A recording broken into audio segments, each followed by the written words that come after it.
மனுஷர் நமக்கு விரோதமாய் எழும்பின போது கர்த்தர் நம் பக்கத்தில் இராவிட்டால், கர்த்தர் தாமே நமது பக்கத்தில் இராவிட்டால், அவர்கள் கோபம் நம்மேல் எரிகையில் நம்மை உயிரோடு விழுங்கி இருப்பார்கள். கர்த்தருக்கு மகிமை உண்டாட்டிங்க. சங்கீதக்காரன் சொல்லுகிறார், மனுஷர் நமக்கு விரோதமாக எழும்பின போது கர்த்தர் நமது பக்கத்தில் இராவிட்டார். இந்த உலகத்துல நாம் வாழுகிற வாழ்க்கையில நமக்கு பல விதமான எதிர்ப்புகளை நாம் சந்திக்கிறோம், பலவிதமான விரோதிகளை நாம் சந்திக்கிறோம். தாவீது சொல்லும்படி சொல்லுகிறார், என் சத்துருக்கள் எவ்வளவாய் பெருகி இருக்கிறார்கள். அநேகருக்கு நன்மை செய்த இந்த தாவீது, எல்லாருக்கும் நன்மை செய்யணும்னு நினைக்கிற இந்த தாவீதனுடைய வாழ்க்கையில பாருங்க, மிகப்பெரிய ஒரு நன்மையை செய்யறான் தன் நாட்டுக்காக. கோலியாத்தை முறியடிக்க முடியாத ஆண்டுடைய சித்தத்தின்படி அவன் சென்று அதை முறியடித்து அவனுடைய தலையை வெட்டி போடுகிறான். ஆனால் அந்த ராஜாவும் அவனோடு கூட சேர்ந்தவர்களும் தாவீதை கொல்ல வேண்டும் என்று சொல்லி நினைக்கிறதை பார்க்கிறோம். இந்த தாவீதை கொண்டு மிகப்பெரிய ஒரு ரட்சிப்பு வந்திருக்கிறது. அங்கே தாவீது கொன்றது, சவுல் கொன்றது 1000, தாவீது கொன்ற 10000 என்று சொன்ன ஒரு வார்த்தை அங்கே சவுலுக்கு விசனமாயிருக்கிறது. அது முதற்கொண்டு தாவீதை பகைக்க தொடங்கினான் என்று சொல்லி வேதம் போடுகிறது, எழுதப்பட்டிருக்கு வேதத்தில். எவ்வளவாய் தாவீதை அவன் பகைக்கிறான் இந்த சவுல். ஆனால் வேதம் சொல்லுகிறது, தாவீது போன இடத்திலெல்லாம் கர்த்தர் அவனை காப்பாற்றினார் என்று. தாவீது எங்கெல்லாம் போறாரோ அங்கெல்லாம் ஆண்டவர் காப்பாத்துறார். சவுலோட கைக்கு மட்டும் இல்ல, அவர் போற எல்லா இடத்துலையுமே தாவீதை ஆண்டவர் காப்பாற்றினார். ஆகவேதான் நீங்க அவர் எழுதுற தாவீது பாடின அரகோண சங்கீதம் என இந்த சங்கீதம் 124 சொல்லப்பட்டிருக்கிறது. இன்றைக்கு நம்முடைய வாழ்க்கையில சம்பந்தம் இல்லாமல் நமக்கு விரோதமாக எழும்புதல் கூட்டங்கள் இருக்கிறார்கள்.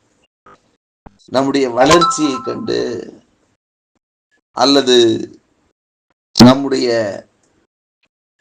தனித்துவ தன்மைகளை கண்டு ஆண்டவர் நம்மை உயர்த்தி இருக்கிறதை கண்டு மனிதர்களுக்குள்ளாக ஏற்படுகிற ஒரு விதமான பொறாமை எண்ணங்கள் நிமித்தம் நமக்கு விரோதமாக எழும்புகிறார்கள். இந்த பொறாமை என்பது தேவ பிள்ளைகளுக்கு விரோதமாக வரக்கூடாது என்று இல்லை. நாம் பார்க்கிறோம், யோசேப்புக்கு விரோதமாக சொந்த சகோதரர்கள் பொறாமைப்படுகிறார்கள். தாவீதுக்கு விரோதமாக சவுல் பொறாமைப்படுகிறதை பார்க்கிறோம். இயேசுவை கண்டு வேத பாரகர்கள், பிரதான ஆசாரிய மற்றும் அங்க இருக்கக்கூடிய கூட்டங்கள் பொறாமை கொண்டு அதை ஒப்பு கொடுத்ததை பார்க்கிறோம். இப்படி பொறாமையானது ஜனங்களை நமக்கு விரோதமாக எழுப்பி விடுகிறது. ஆகவேதான் அவர் பொதுவாக அதை எழுதப்படுகிற மனுஷர் நமக்கு விரோதமாய் எழும்பின போது, நமக்கு விரோதமாய் எத்தனை முறை எழும்பி இருக்கிறாங்க, அநேக காரியங்களை எழுப்பி இருக்கிறார்கள். ஆனால் அப்பொழுதெல்லாம் கர்த்தர் நம் பட்சத்திலே இருந்தார், நம் பக்கத்திலே இருந்தார். அதான் சொல்ல, மனுஷர் நமக்கு விரோதமாய் எழும்பின போது கர்த்தர் நமது பக்கத்தில் இராவிட்டால், ஒருவேளை ஏன் எனக்கு இந்த பிரச்சனை வருது, ஏன் எனக்கு இந்த போராட்டம் வருதுன்னு மட்டும் நம்ம சொல்லுவோம். ஆனா அவர் சொல்றாரு, கர்த்தர் நம் பக்கத்தில் இராவிட்டால் அப்படின்னா அர்த்தம் என்னன்னா, பக்கத்துல இருந்தாரு அப்படின்னு அர்த்தம். நமக்கு விரோதமா மனிதர்கள் எழும்பின போது ஆண்டவர் என் பக்கத்துல இருந்தார். அதுதான் நம்ம இன்றைக்கு நின்று கொண்டு இருக்கிறோம். அதான் திரும்ப அதை அழுத்தமா சொல்றார், கர்த்தர் தாமே நம் பக்கத்தில் இராவிட்டால், அவர் மட்டும் நம்ம கூட இல்லாம இருந்திருந்தா, அவர்கள் கோபம் நம்மேல் எரிகையில் நம்மை உயிரோடே விழுங்கி இருப்பார்கள். அவர்கள் கோபம் நம்மேல் எரிகையில் நம்மை உயிரோடே விழுங்கி இருப்பார்கள். அவங்க கோபம் நம்ம உயிரோட விழுங்குகிற அளவுக்கு அவங்க செயல்பட்டிருப்பாங்க. ஆனா ஆண்டவரோ நம் பக்கத்துல இருந்தார். ஆகவேதான் பல பிரச்சனைகளை குறித்து தாவி சொல்லிட்டு ஆண்டவரை குறித்து அந்த இடத்துல மேன்மையா பேசுவார். இன்றைக்கும் ஒருவேளை நாம் சற்று உட்கார்ந்து அப்படி யோசிச்சு பார்த்தீங்கன்னு சொன்னா, நம் வாழ்க்கையில எவ்வளவு பேர் எவ்வளவு விஷயத்துல நமக்கு விரோதமா எழுந்து செயல்பட்டிருக்காங்க. அவங்களுக்கும் நமக்கு எந்த ஒரு தொடர்பும் இருக்காது, ஆனா சம்மதம் இல்லாம நம்ம பகைப்பாங்க. ஆகவே தான் வசனம் சொல்லுகிறது, சங்கீதக்காரர் சொல்றார், காரணமின்றி என்னை பகைத்தார்கள். காரணமே இருக்காது, அவங்க பகைக்கிறதுக்கான எந்த ஒரு காரணமும் இருக்காது.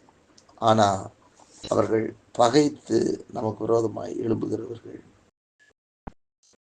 ஆனால் அவர்கள் அப்படி எழும்பினாலும் கர்த்தர் நம் பட்சத்தில் இருக்கிறார். ஆகவேதான் தாவீது தைரியமா சொல்ல முடியுது, கர்த்தர் நம் பட்சத்தில் இருக்கும் பொழுது எனக்கு விரோதமாக இருப்பான் யார்? நமக்கு விரோதமாக இருப்போம் யார்? இங்க அதான் சொல்றாரு, அவர் நம் பக்கத்துல இராவிட்டால், அவர் இல்லாம இருந்திருந்தா அவங்க கோபம் நம்ம மேல எரிகையில நம்மை உயிரோடு விழுங்கி இருப்பார்கள். நம்மை விழுங்கி இருப்பார்கள். ஆனால் கர்த்தரோ நம் பக்கத்துல இருந்து நமக்கு ஆதரவா இருந்தார். பிரச்சனைகள், போராட்டங்கள், நெருக்கங்கள் வந்த வேளையில நாம் கர்த்தர் நம் பட்சத்துல இருந்தார். ஆகவேதான் அந்த சங்கீதத்துல அவர் முழுவதும் மனிதன் விரோதமா எழும்பின எல்லா காரியத்தையும் அப்பெல்லாம் எப்படி ஆண்டவர் காப்பாத்தினார்னு ஒவ்வொரு வசனத்திலையும் அவர் சொல்லுகிறாரு. 5வது வசனம் சொல்லும்போது சொல்றார், கொந்தளிக்கும் ஜலங்கள் நமது ஆத்மாவின் மேல் புரண்டு போயிருக்கும் அப்படின்ற.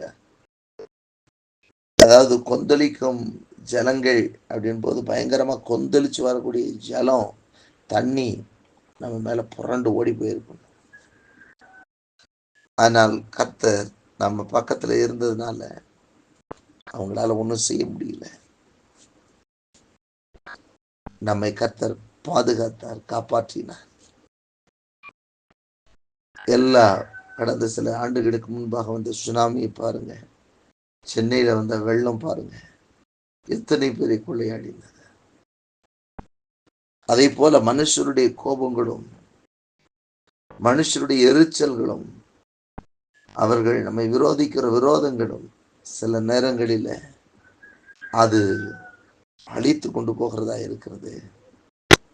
ஆனால் ஆண்டவரோ நம் பக்கத்தில் இருந்து அவைகள் எல்லாவற்றுக்கும் விலைக்கு பாதுகாக்கிறவராக இருக்கிறார்.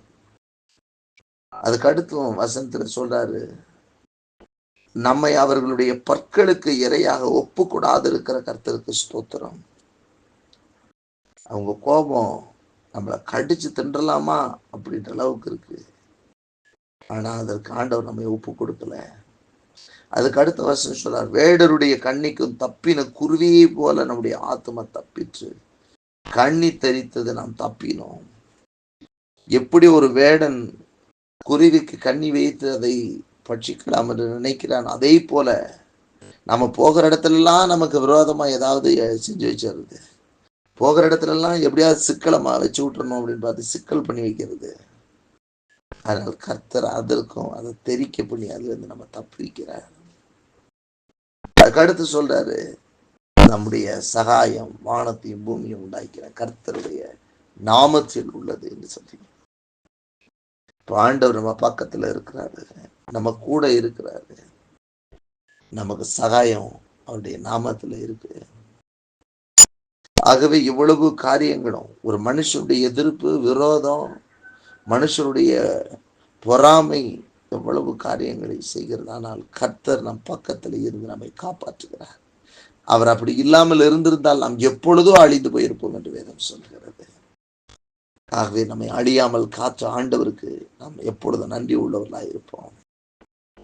நம் அழிந்து போகாதபடிக்கு நம் பட்சத்திலே நம்மோடு கூட இருந்த ஆண்டவருக்கு நாம் நன்றி உள்ளவர்களாக இருப்போம்.